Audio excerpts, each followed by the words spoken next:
Welcome to the Wisconsin Historical Society webinar on National History Day rules. Today we'll discuss the general rules for all project categories, including the process paper and annotated bibliography, and then we'll go into detail for the category-specific rules and explain those that apply to the exhibit, website, documentary, paper, and performance categories. Finally, I'll guide you to some specific resources that can help you complete your project. First, we'll discuss the rules that apply to every category. The first of those is the annual theme. As you see from the logo on the screen, the theme for 2017 is Taking a Stand in History. The theme applies to all students doing a National History Day project, and it's truly there to guide you and to help explain your topic's significance in history. By that we mean going beyond the book report, beyond the list of facts. It explains why your topic is significant, what changed, how did it impact history as we know it. The theme should really be ingrained throughout your project. It shouldn't just be one little section or mentioned very briefly. It in fact should be very obvious. You want the theme to be incorporated into your project itself. It should not be implied. Don't be afraid to use the words taking a stand in history throughout your project. This helps guide us to your theme connection that you're making for your specific topic of choice. A good way to start this is with a clear thesis statement. Having your argument made clear at the beginning of your project will help guide us and understand your connection to the annual theme. In terms of some rules for the day of the event, you'll need setup and equipment, depending on your category. All setup is your responsibility. So if you've created an exhibit or a performance, this is likely going to be important to you. Exhibits do need to be set up by students on their own. The setup should be completed by the students. It's okay to have some reasonable help in setting things up on your own, but when you're creating your exhibit, be sure to make it in a way that makes it accessible for you as a student and not be relying on too much adult help. This rule will be enforced at the state competition as well as strongly enforced at the national competition. It's very important that you learn how to set your exhibit up on your own, and parents are just there for those large scale projects for very limited influence in the setup process. This is also important for props. If you have very large or heavy props, you want to consider your need for those, and if there are ways that you can create things that are easier for you as a student to do this setup, because it is required for you to do so. In terms of other equipment that you'll need, if you're a website or a documentary, for Wisconsin events, you can plan on having the required technology in the room that you'll be assigned to. You're not required to bring the technology with you. We can also provide electricity for exhibits. That's something that you note in your registration if you need electricity, and we can provide that for you. If you have specific concerns or questions about your project, go ahead and contact your regional coordinators before your event to make sure that you'll have all of the things that you need that day. Every student at a National History Day contest will also have an interview with judges. We promise this is not a scary part of the experience. In fact, most students are nervous about it, but then tell us it was their favorite thing. There's no need for you to walk through your project with judges or to provide any sort of specific presentation. They'll just be viewing your work and then asking you questions afterwards. If you're a paper or a website, the judges will have even received your work ahead of time. So when they see you that day, they'll jump right into the interview. This is really a chance for them to ask about your process. So they'll be asking you questions like, how did you choose your topic? How does it connect to the theme? Tell us about the research that you've done. They may or may not be experts on your topic. They're not going to quiz you on facts related to your topic. They're really there to learn more about your experience, what you learned, and why your topic is important. Costumes and props are another thing that happen with some categories, particularly performances. Costumes are in fact only allowed for the performance category. So if you're doing one of those other categories and thinking about a costume that would go along with it, in fact, in rule number 10, it states that only the performance category can have those costumes. Also, if you're using props, make sure that those things are safe and obviously so to all of us. So you'll see the list there. I usually say if it's safe for you to bring it to school, it's probably safe for you to bring it to History Day. But keep that in mind. Make sure that replicas, in fact, look like replicas, and they are not real items, in fact. In terms of the paperwork that you'll need, this is also important for all categories. You'll be bringing with you your process paper and bibliography. These are required portions of the National History Day experience, so it is important that you bring these items with you. Do not count on being able to print your paperwork on the day of the contest. This can be very difficult depending on our locations. You have to have them with you. So your process paper will be for every category except the paper category, and they are just one per project, not one per student if you are working in a group. Just one process paper per project. This will come along with your annotated bibliography, and we'll have a title page. We'll discuss what needs to be on that in just a moment.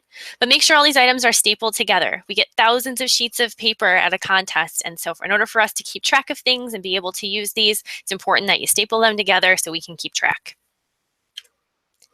What does the title page look like? It should not include your school information. It should not include any additional information or images besides what you see listed here as sample title pages. It simply is the title of your project, your name, your division, what type of project you have, and then the links. So you'll see here the student composed word limit in your process paper is listed, as well as the student composed word limit for your project. So we'll go through each one of these more specifically in the categories so you understand what that means, but you'll see the samples here. The annotated bibliography is also important and needs to be accompanying your project. The words in your annotated bibliography do not count in your word limit, so don't be concerned about that. It should include all sources that you used for your project. So visual sources, audio sources, interviews, books, websites, everything should be included in your annotated bibliography.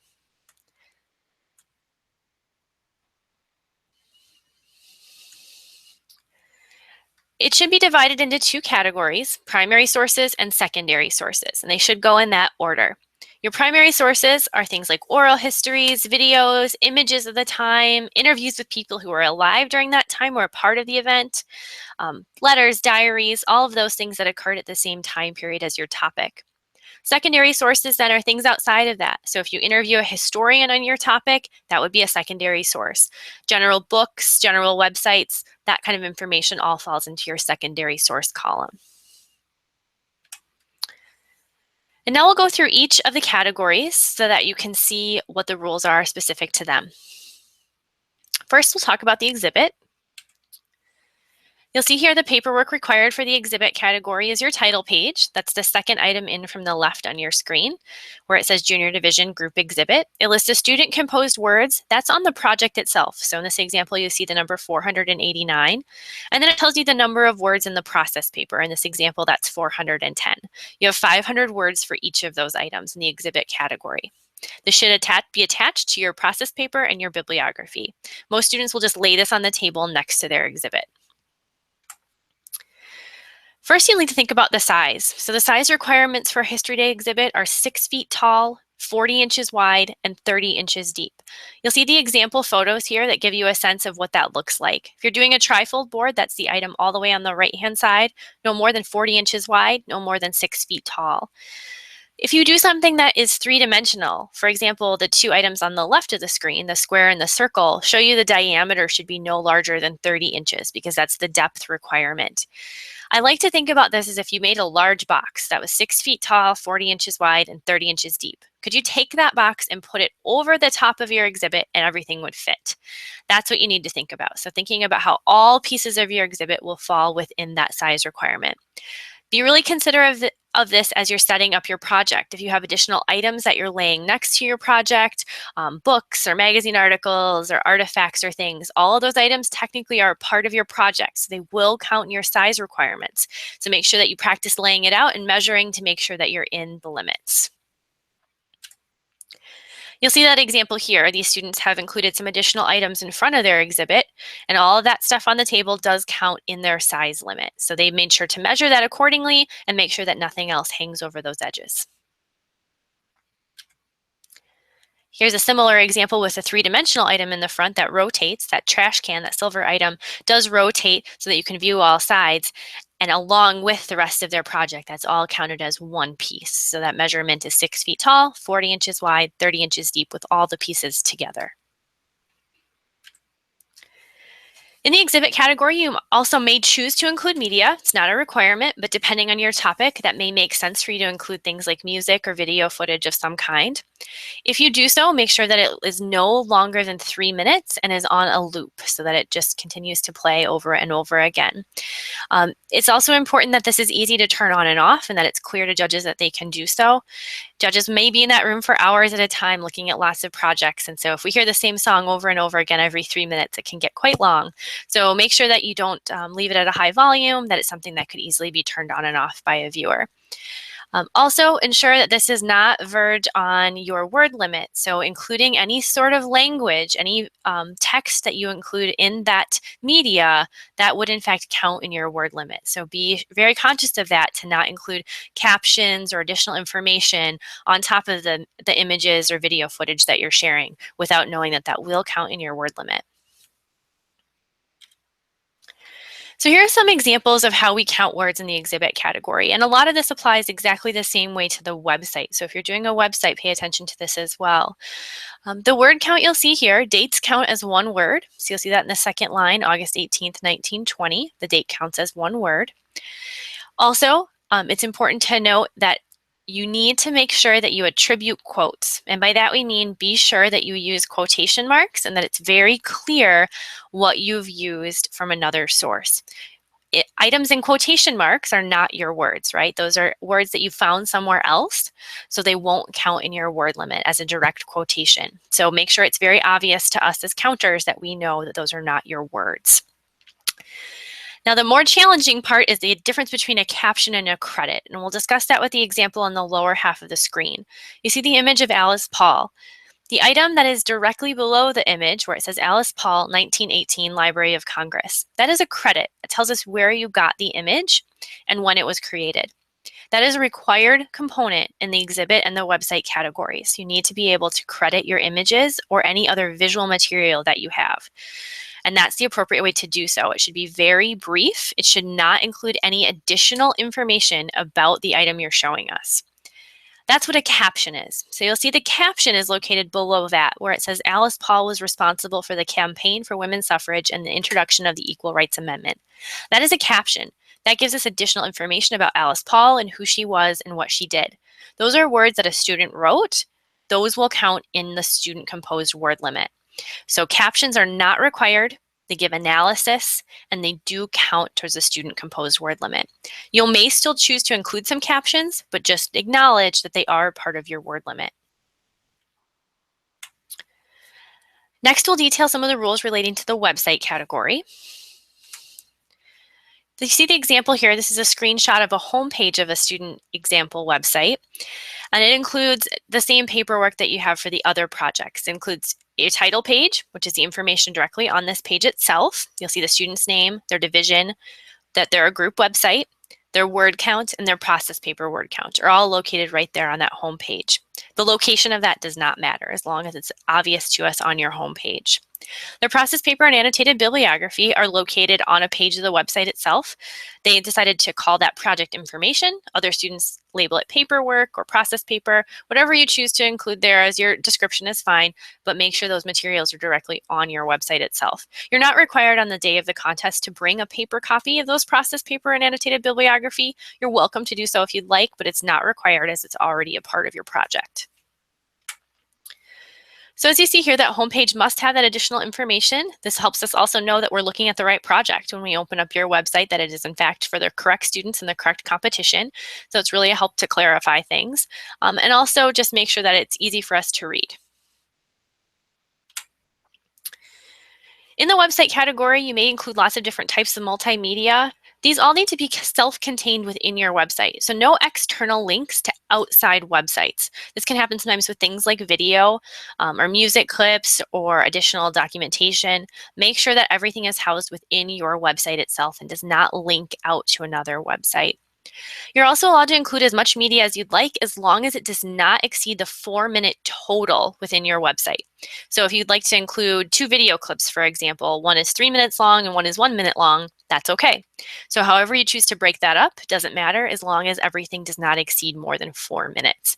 This includes your music, video footage, an interview clip, anything like that is all counted as multimedia. And a reminder that the word count rules that we talked about for the exhibit category apply here as well. Dates are counted as one word. It's important that we understand what a quote is on your project. And also be sure that we understand the difference between credits and captions. So credits are the idea of where you received the item. In this example, that's the Alice Paul 1918 Library of Congress line directly below the photograph. It simply tells us where you got that image, and that is required for your website. Captions are where you tell us more. They give us additional information and are written by you. So those are student composed words and then are counted in your word limit. So be cautious of captions. They can really eat up a lot of words. So use them sparingly and where necessary, but use credits for every image, every piece of visual information. This can be challenging on websites as there's lots of different ways to include information on lots of different pages. Our office here in Wisconsin has created a document that'll be available to you on our website, as well as through the registration process for contests, that has screenshots that outline how we would count words on your website. This goes through lots of different types of examples of images and multimedia and text, so it should help clarify to you how words will be counted. So look for this item as you're registering to make sure that you've counted your website appropriately. Next, we'll talk about the documentary category. The same thing goes here. You'll need your paperwork. So your title page is the example all the way on the right-hand side. Your title, your name, your division, individual or group documentary, and then how many words in your process paper. These are often given to your judges as you're setting up and before you present your documentary. So walk in the room and hand it to them right away so they have a chance to look at it while you're getting your documentary ready to play. Documentaries can be no longer than 10 minutes in length. You have time before and after to set up and to remove your documentary and the equipment that you'll need for that. Again, your room should be set up with that technology. If you have concerns about that, your teacher or your regional coordinator can tell you more. Also, make sure that you spend a little time testing your documentary. The last thing you want to find out is in that moment right before you are set to present that you're having trouble with it playing. So when you arrive at the contest that day, go to your room, test your equipment, make sure that you're familiar with it and you know how to play things. It's also really important to bring your documentary in particular in lots of different formats. Don't rely only on YouTube, don't rely only on your Google Drive. Bring it on a flash drive, bring it on a DVD, bring it on your, put it on YouTube, put it in a variety of places so that you know you have options depending on how that computer equipment that day is going to work. It's also nice if you introduce yourself, tell your judges who you are and the title of your project, and no more. All you need to do is just tell us that. Your credits are a required part of your project as well, and they are included in the 10-minute time limit. This is an example of what a credit screen could or should look like. It is not your entire bibliography. You'll notice here it's not the long citation that's included in the bibliography. It's really your main sources. If you got 20% of your images from one website. For example, here, maybe it's the images that were provided by the Library of Congress. It's really important that you include those top resources. So include that in your credits. If you did any major interviews, you'd want to include that here. Don't include the larger bibliographic citation. That's what we have your bibliography for. So this can be fairly simple, but make sure that it is included as it is a required component. The paper category is the next option. And for the paper, this is the place where you don't need your process paper, right? There's only a title page and then jump right into your paper and then completed with your annotated bibliography. So no process papers are required for the paper category. You see the example here, it's very simple. It's a simple title page. It tells us the title of the project, the student name, the division, and that it's a paper. The length for your paper should be 1,500 to 2,500 words. Each word or number in your paper counts as a word. So it's much more simple in terms of the counting, as if it's in your paper, it counts. So word count does include quotes. Those are not pulled out separately in this case. It is the total length of your paper itself. You may choose to include an appendix, but only do so if it's really required. It's not necessary for every topic or every paper. Extensive supplemental material in your appendix is not an appropriate use of that. It really should just be to things that I usually say are required for me to truly understand your topic well. So things like a map, like this one, a chart, a graph, something that would be very complicated for you to explain in your text, but that seeing that image will help me understand your project. That's what the appendix is for. So giving us 6 different images of someone's face, definitely not required. But if you see that it's an option that will help you expand on your topic and help us understand, that's exactly what the appendix is for. Again, it kind of depends on your topic. It's not required or necessary for everyone. You do have to have citations in your paper, and you can choose between 2 different styles. You can choose Chicago Manual of Style, which includes footnotes or endnotes. That's the example you see here on the page. Footnotes are very common. This is what most historians would use. So you will see this a lot in the History Day paper category. You also are allowed to use MLA citations. Those are the in-text citations. Think about the things in parentheses that you're used to seeing. You're welcome to use that option as well. But if you're really serious about the paper category, I'd encourage you to try Chicago Manual of Style with the footnotes. It really just helps your paper read nicely. And like I said before, it's much more common in terms of the history world. So the format itself should be very simple. This is not a chance to do too many bells and whistles in your paper. Keep it simple. 8.5 by 11 paper, 1-inch margins, 12-point font, a font that's easy to read. You don't need to bring it in any sort of binder or cover. In fact, when you're submitting your paper for a contest here in Wisconsin, you'll be doing that digitally. So there'll be information for you on the registration page as how to do so. But we accept those papers in either a PDF or a Word document format. We will not accept Google documents for the paper category submission. The reason for this is that we receive them early so that we can get them to judges early. If we receive a Google Doc from you, we have no control over you editing that paper. So we will not accept that as your final paper because we can't then control that it's completed and sent to judges that way. So we need to have it in a hard version in either a PDF or a Word document. Finally, we have the performance category. Same thing here, we need your paperwork, so title page, process paper, bibliography, given to judges as you walk in the room so they have a chance to look at it as you set up your props.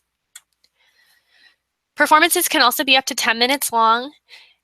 This is your opportunity to do something dramatic, right? And so we want to make sure that you don't spend too much time on your introduction. It's 10 minutes long.